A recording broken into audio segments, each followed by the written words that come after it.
Hello, and welcome to my shot-by-shot breakdown of the teaser trailer for Ralph Breaks the Internet, subtitle Wreck-It Ralph 2. And I have to say, for a movie about the internets, that is a horrible title when it comes to metadata. First of all, everybody I think instinctually wants to call it Wreck-It Ralph 2, but that's the subtitle, and it's also way too long, for YouTube videos and just headlines in the search engine in general. It's just really poorly constructed, which I find hilarious because, again, this is a movie about the internet, seemingly made by people who don't know that much about it. I saw a couple of you even say that it seems like a movie made, like there's a generational gap, and this is being made by a lot of people who are like, silly internet, and don't really get why the internet is so wildly popular.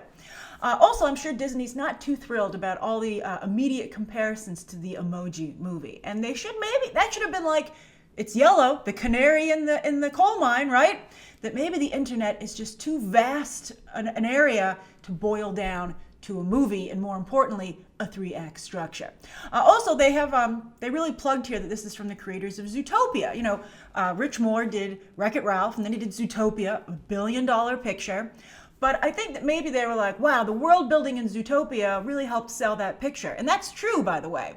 So maybe they were like, we should do the same for Wreck-It Ralph. And I'd be like, no. Well, actually, I am saying no. I think that Wreck-It Ralph was really great for its really interesting look at gaming, and also the way video games, the stories are constructed, and the whole idea of Ralph might be a bad guy, as Zangief said, right? But does not mean bad guy. I got what you were saying in the support group, buddy.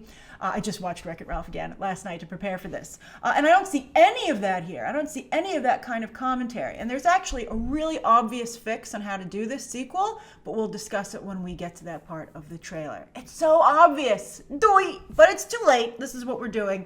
And let's take a deep dive. Here we go. So there's the wonderful Disney logo. I think they could have played with that a little bit more. Now, I thought this was fabulous. Now, this is Litwack's, the arcade from the first movie. And for the first time, though, we get an idea of where Litwack's is. This is clearly, it seems, a Los Angeles arcade. I mean, that's classic LA. Anyone who's been to LA and looked out their window when they were on the freeway sees this. Litwack's clearly ain't doing too well. I think maybe, I don't know how much of a time jump there is from the first movie, because that sign on the entrance there, Happy 11th Birthday, whatever that name is, was from the first film. And we'll talk about the time this takes place in just a moment when something else comes up. But not only do we get a location here with the palm trees and the landscape, but I also wanted to point out that billboard in Spanish there for a lawyer in the background. I thought that was a really nice touch. And also those little mushrooms in the playground out there. I mean, is that Litwack's? Does he have why would an arcade have encouraged you to go play outside, right? Even though those do seem a little Mario inspired. I'm also very curious as to what's going on next to Litwack's. Is that an expansion? Is that a competing business? Is it a restaurant? I don't know. I'm interested. But as you can see, whatever businesses are here aren't exactly jumping. This looks like the kind of place that Better Call Saul would be taking meetings in outside. And that would be great. All right. It's obviously Litwack's isn't open at the moment, but there's Litwack, and he's coming. He's got a modem with him.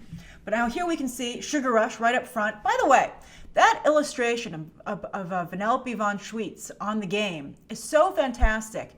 Part of me feels a little bit bad that the character in the movie never really kind of realizes that potential. That's the character seems a little older there, a little more fashion dolly, and I would like to see that element included as well. I think that looks more commercially viable to me than the actual Vanellope von Schweetz. And that it's done pretty well as a brand for Disney. They even started to include it in their theme parks a little bit, but it never took off like Frozen. Whereas I think that illustration has Frozen and Rapunzel level. It could go to that level. Also, there's Fix-It Felix there, still has his nice prime position. Boy, I think a lot, with all due respect to the game, that positioning, right, when you come in the arcade, I'm sure that helped too. So he's coming in. This is Ed O'Neill's voice, plugging in into Game Central Station, the Wi-Fi. I had a little bit of a problem with this introduction to the two characters. Why are they hanging out together, right? I mean, I can understand that that's what the characters do when, it's after hours at the arcade. They all hang out together at the Game Central station. But I don't know. It just seems almost like this has nothing to do with the story of the first film, that they just wanted to explore the internet, and Ralph and Vanellope are going to be our hosts, right? They almost seem like hosts rather than characters, don't you think? Like you're going to go on this adventure with your friends Vanellope and Ralph. Not that this is like a story. I mean, apparently the synopsis says in the movie they're going to be looking for a missing part for Sugar Rush, and that's why they have to go online. But that's not the context here, and so it just seems disjointed.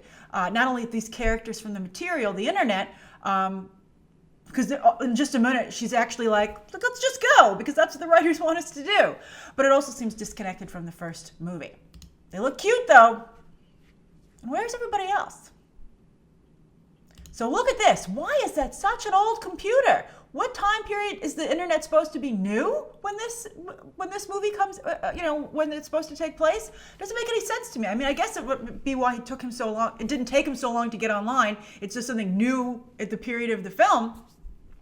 But I think it's going to throw people off because that is a really old Mac. That's not even like just a couple generations ago. That is like super old. I believe that's the brand, I think right before Steve Jobs. If I recall my Jobs movie correctly, right? Steve Jobs movie correctly. I think either like right before he left the company or right when he came back. Basically, that was like one of their follies, that candy-colored computer. All right. Now this is some really cute stuff here too. You see here he has a letter to Nana. Is one of the things on his desktop, but you can see that's a very old desktop user interface. But remember in the first movie, he was cracking jokes about his Nana when video games went a little bit off the grid. He was like, just like my Nana. And you can see he's also working on budget games. His desktop is quite well organized, but then he doesn't seem like a big computer user either, right? And then that's how you go on the internet, which was never the case, I believe. And so this is them going into the modem. So this is the modem. This is inside the modem. So this is a gateway from, I guess, you have to make a transfer at the modem. Game Central Station doesn't have a direct transportation to the internets. And so this is how you go online. It looks very cool. I like using the internet, the universal logo or, picture for the internet. That's fun. So it looks harmless right now, but it's not. You can see they're going to take the next trip. They're going to be transported, literally. Now, here's where I think they made a mistake. They're going the wrong way. They should have focused on things going into the modem. And by that, I mean, in the first movie, whenever anybody was in the game, a player, an actual person, they had like these really kind of awkward ways to represent them within the game, like in Hero's Duty, etc. But I think here, if you plugged in these games online, and you can't bring an old arcade game online, which might be part of the problem for this movie, maybe, and why they couldn't do this, but maybe I would have found a way to cheat. I don't know. But you could have players, like real people, actually go into the games and interact in a meaningful way with Vanellope and Ralph, because that's what people do now with games. And I think that would have been really cool. So again, just to reiterate, I think they should have had the internet allow actual people to enter Sugar Rush and to enter Hero's Duty and interact with these characters, and for those characters to interact with real people and what that would be like. I mean, you think Ralph felt constricted in the first movie? Imagine when he finds out that he's tempted or talking to people who have the whole wide world at their disposal. Okay, although he's getting the internet, so that's pretty good. So here they go. Woohoo! Now you can see they're doing the gag where he's so big he doesn't fit into his little compartment. See, for Vanellope, it's got a safety bar to hold on to. It's got a little seat, but Ralph's just stuck in there. His head burst out the front. Again, it seems not like this is an actual story that they're partaking in. That they've been selected as our hosts. Now, when they first announced this movie that they were going to do Ralph Breaks the Internet, they had a lot of fake companies that they were promoting in the picture. Well, they've been busy over at Disney signing people on for product placement deals because there are all real brands here, or mostly real brands. So this movie pays for itself. For instance, you can see Cisco over there, right? And when they go to the internet airport in just a moment, you'll see some more. Here they go. So this is the airport. YouTube Red. YouTube's like, don't just push YouTube Red. I think that's hilarious. You see a couple other things that they invented just for this just for this movie. Obviously, they'll have to do that a little bit. But so this is the internet airport. This is the arrivals. So this is also interesting to me. I looked around and I don't really see any other characters walking around the internet. It's just Ralph. They've gone turbo in the internet, right? It's just Ralph and Vanellope. And I wonder why nobody's reacting to that. All the little square-headed people are users or people like you and me. So this is where they enter the internet. There's IMDb. And there, by the way, that's IP address lockup. I think that's interesting. So it looks just like an airport, right? There's, just when you come in, you decide where you want to go. And there's the World Wide Web. There's National Geographic getting a shout out. I don't know. I mean, I guess, yeah, you can easily get lost in it. But I don't know. To me, the internet seems a little bit more structured than this. But, all right. Like when I look at this, and I think the internet is different for everyone. Like a lot of you are like, are they going to go on the dark web and stuff like that? But, I think that's why maybe it's so hard to depict it in a movie for a mass audience, because so many people view the internet in different ways. So here they are. So there's the Zootopia plug. And then right here, this reminds me a lot of the train station in Zootopia. So I like the pop-up ads, especially this guy. He was like, child celebrities who've gone to jail, top 10. Number 6 is particularly interesting. And I was like, I would click on that. And I think it's interesting they have like a 1960s design for these guys. 1950s, 1960s design. You would think they would try and make them super trendy, which is, they would be just as appealing as what they're asking you to click on. Maybe when you think about it, but again, this is so complicated to boil down. I do not envy the creative team here or with the Emoji Movie. Now here's eBay. Wow, that's an amazing plug. Wow, this is the eBay headquarters on the internet. You can see they're doing a lot of online traffic today, a literal traffic. You can see they have different areas for what's and also you can see things are in Spanish here too. Very interesting. But the subtitles there. So there's books, movies, all different kinds of things, travel. And so there are little auctions going on at each place. I think that's a cute idea. I like that. I think this is a pretty good depiction of eBay, quite frankly. And you can see how much time is left on the bid. That guy's gonna be standing there for a long time, boy. And so some of you pointed out that behind them, you can see some other things that are for on sale. I don't know if they're related. I think the magic lamp is obviously from Aladdin. Only for $32. That's the actual lamp. That's a steal. And then you have a frying pan that makes you think of Tangled. Somebody said that the unicorn was, something in particular. But again, you can see it's just actual users online here. There's nobody else. So Ralph and Vanellope are the only ones perusing the internet, although no one seems to really be reacting to that, which also seems weird to me, right? So, a gag about what's sold on eBay. I don't think that would really have a lot of bids, but we'll see. Now here, this is great. They discovered the gaming part of the internet. Internet games are awesome. So this was driving me nuts. I was like, that animation looks so familiar. And a number of you caught this. It's Moana. It really is the Moana design. But it's such a weird shout out that she's not on the internet. I mean, it almost is like it's such a meta movie overall. They're going to pull in, character skins from other movies. I don't know. I think it makes the movie a little bit weird here, and I think it detracts a little bit from Moana because that's no longer like self-contained, right? I mean, you'll be like, every time you see Moana now, you'll be like, oh yeah, I can just interact with her like in modern life instead of within the mythology of her movie. So I don't know how I feel, but it's adorable. She looks just as cute as she did in her own movie. And so her mother has her on an iPad there playing a game. Although I have to say, Ralph says, oh, this is very, tranquil. I can see why these games are popular. But I look at this and I'm like, is this at all educational? Is this helpful to this kid? I mean, maybe a couple of times doing this, but let's change it up a little bit between pancake and milkshake.